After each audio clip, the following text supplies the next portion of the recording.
turn the work now and I'm ready to work row 2. So we've worked row 1 from right to left. Row 2, we're now going to work back in the other direction. Okay, because we're kind of working the behind of the work. If you want to, you can cover the bottom or the row of stitches you've just done. I'm just casting about desperately for my ruler. Here it is. So, for example, I could cover like that if I was working it and just work the next row. I'm not going to do that because it's sort of a bit distracting, my Snoopy ruler, isn't it? But just a tip if you haven't worked charts before. Right, so if I look at my chart now, I will see that I've got a few stitches to work before I start the repeat this time. And then after the repeat, I've only got 1 stitch to work. So I'm going to mark it anyway, just to kind of keep the continuity. I mean, you'd easily be able to see if there's only 1 stitch outside, wouldn't you? But for continuity purposes, I'm going to mark it. So I'm ignoring those 3 edge stitches. There, that little fella is the single stitch that I'm going to be working outside of the repeat section. So I'll put my stitch marker there ready to remind me, and it will just give me a guide that things are lining up as they should. Right, let's start. So we're on row 2. Now, if you remember, row 2 is slightly different because we're going to still do some increases on this side. We're still the same in that our first 3 stitches are outside of the chart. So let's do those 1, 2 and 3.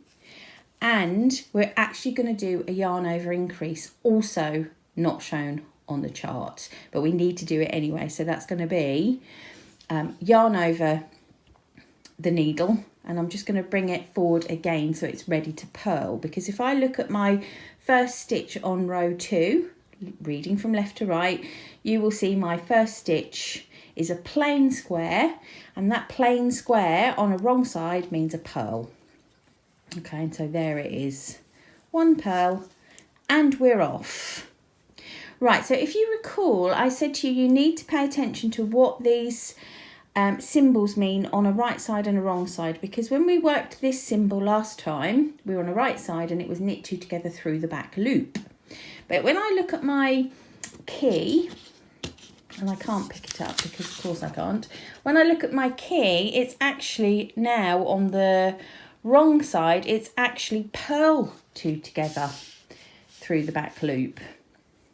Okay, so purling 2 together through the back loop, if you don't know how to do that, it's like sort of contorting yourself into all sorts of weird and wonderful shapes, but it's perfectly doable. So as I've done before, I usually use my needle tip of my right needle to loosen those stitches up a bit, and my needle is actually going to come all the way behind and into the back loop of those stitches. So it's coming in sort of at that angle from the back. Okay, and then I will just purl in the normal way. So I'll wrap the yarn and take them off. Okay, all it's going to do is it's going to give continuity when you look at the work. It won't show now, but when you look at the work from the front, it just will mean the twist on the stitches is has continuity. It will look the same all the way. So that's why you need to do that. Okay, our circle always means a yarn over. So with a yarn over for a purl, all I'm going to do is just put my yarn to the back. I've then got 1, 2, 3 plain stitches this time. So that's 1, that's 2, that's 3. Another yarn over. Again, just putting my yarn through to the back. And we've got another symbol to learn. Let's have a look at what that one means. So on the right side, that was knit 2 together. On the wrong side, that is just simply purl 2 together. So that's nice and straightforward, isn't it? So purling 2 together, just literally picking up 2 stitches like so. My yarn was at the back of the work there to create a yarn over, so it looks a little bit untidy, but it'll do the trick. And there we go. Okay, so that's the last stitch I've completed before we're now in our red box area. And as you know, the red box area is the area that we're going to repeat multiple times across each row. So I'm now going to start that, and I'm going to do that multiple times until I've got just one stitch left before my border. So again, we've basically already worked it in this section here, so there's nothing new there. So let's just go ahead and do another couple. So we've got a straightforward purl, then we've got that sort of awkward purl two together through the back loop. That's when that needle comes in from a very awkward direction, but it's doable. Okay, then we've got our yarn over, so I'm just going to move my yarn to the back, then 3 purl, 1, 2, 3, and you will start to see where those stitches fall, and you will know if they're falling in the right place. Yarn over again, so I'll just put my yarn through to the back, and then that purl 2 together symbol again. Okay, and that's one repeat within that boxed section, and that's what I'm going to do. I'm going to repeat all the way along till I've got 1 stitch left, and I will see you when I get there. Right, you've just joined me in my last repeat before I get to my marker here. So I'm just purling 2 together through the back loop, yarn over, purl 3, 1, 2, 3, yarn over, and purl 2 together. Okay, so that completed the last stitch within my repeat box there. As you can see, that was that purl 2 together, and I've just got 1 stitch outside of it before my 3 stitch garter edge. And I can take my little marker out now, and I've got, yay, exactly the correct amount. So I will work that 1 stitch, which is there. Now I must not forget my yarn over, because the yarn overs are not mentioned on the chart, but you've got to do them on every wrong side row. If you wanted to, you could always kind of write yourself a note up this chart, don't forget the yarn overs, because I will forget. Which is fine until you try and make your lace work, and then it won't because of not enough stitches. So my yarn over, I've just wrapped the yarn right around the needle, and I'm going to finish by doing my 3 stitches on the edge.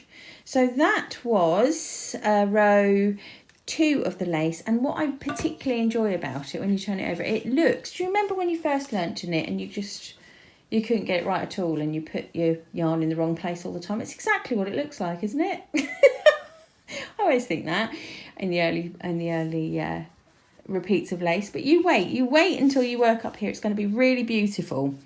So our next row 3, we're back to working right to left, and there's one sneaky new little symbol in here, chaps. So I think it's probably worth us just visiting that together and seeing what that means and how we work it. So I'm going to do my same trick as before, and I'm going to count how many stitches are outside of this repeat box, and I'm going to mark them off at the other end of my work. It's been very helpful, and it will be super helpful to you, because obviously you're working with an awful lot more stitches on your shawl than me, or your wrap. So I'm going to count. I've got 2, 4, 6, 8. I've got 9 stitches to mark off now.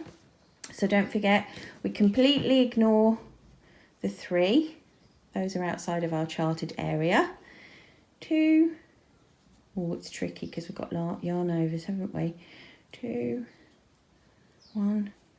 Hang on. 1, 2, 3. So 1, 2, 3, 4, 5, 6, 7, 8, and 9. I think. Big old proviso in there. So I'm going to put my marker in there and hope for the best, my lovely darlings. Let's see what happens, shall I? Right, so same as before. Before we even get to our beginning stitch, we've got to work the 3 edge stitches, haven't we? This will become second nature as you work this, I promise. So 3 edge stitches not included in our chart.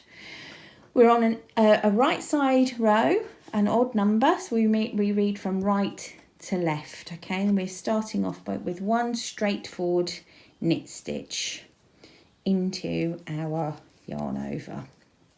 That's that one there. Okay, do you remember when the dashes are going in this direction, on a right side row we're knitting 2 together.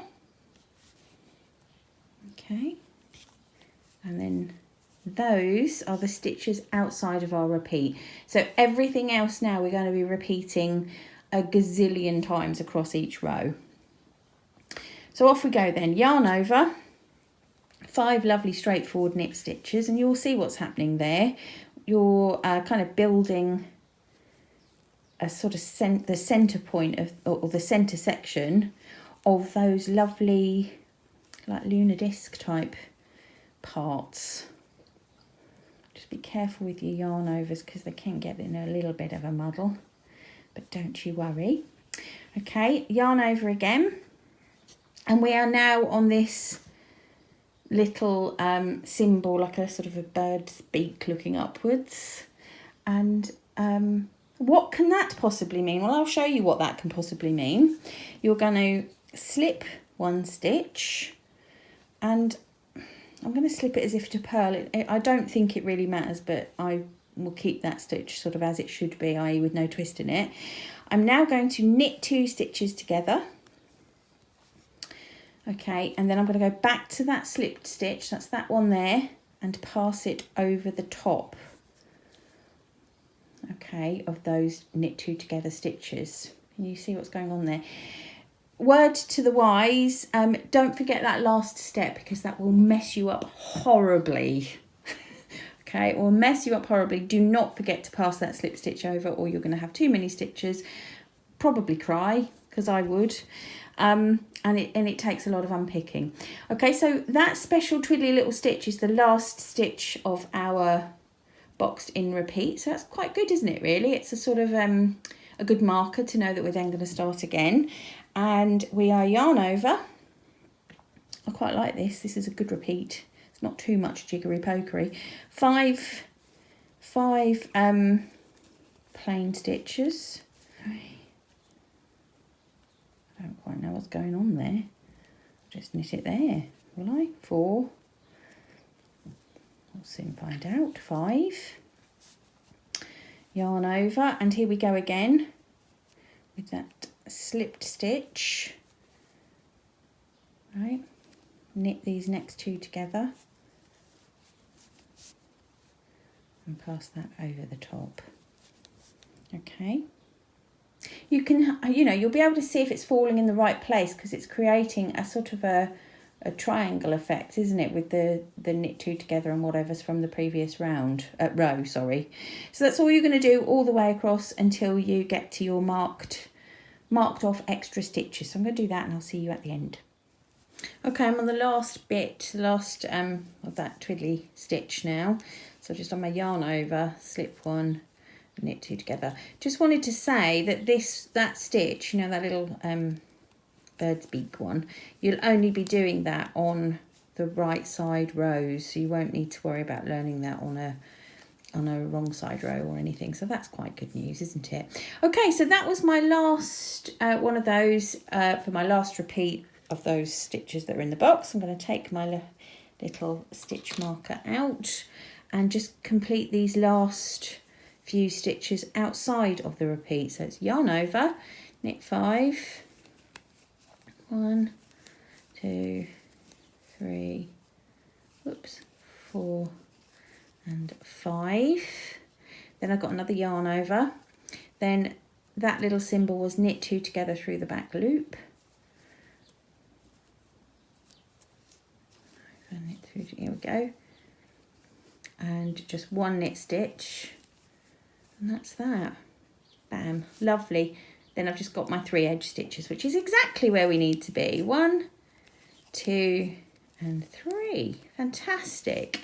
So we've now completed 3 rows of lace, it still doesn't look like much. I'll give you that. But let's carry on. What I'm going to do is I'm just going to now do the next row, because then we'll have dealt with every single symbol that's on this chart, and then I'm going to let you fly solo, because I'm sure you're absolutely fine by now anyway.